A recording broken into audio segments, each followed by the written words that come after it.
көрісу халқымыз жыл басы амал деп аман шыққанына қуанып бір-бірімен қауышқан.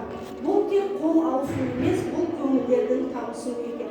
Балалар, 14 наурыз кім біледі? Кім айта алады? Неге көрісу күні деп аталған? Ал мен онда өйткені 13 наурыз қыс болады, қыс кіреді, ал 13 наурыз қыс шығады. Сондықтан 14 наурыз көрісу күні деп аталады. Ал мен толтырып кетейін сіздерге болады.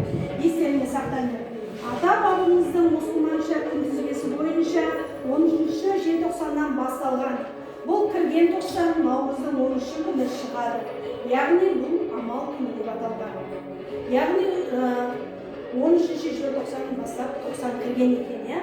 Қазақстанның солтүстігі мен батысында қысы өте қатты әрі ұзақ болған. Ағайын мен көрші қоғам құда жекжат ауа райының табиғаттың қытымыр мінезіне байланысты бір-бірімен көрмейді, көріспеген.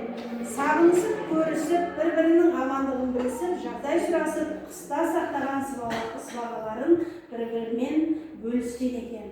Яғни бұл күні желтоқсанның 13-нен бастап кірген екен, біздің көрісу мерекесі 13 наурызда шығып, бір-бірімен солтүстік батысында келген бұл амал мерекесі екен. Балалар, енді қараңдар.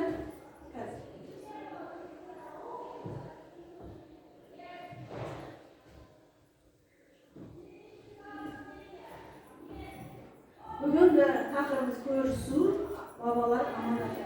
Енді бүгінгі біздің апта, яғни наурыз айында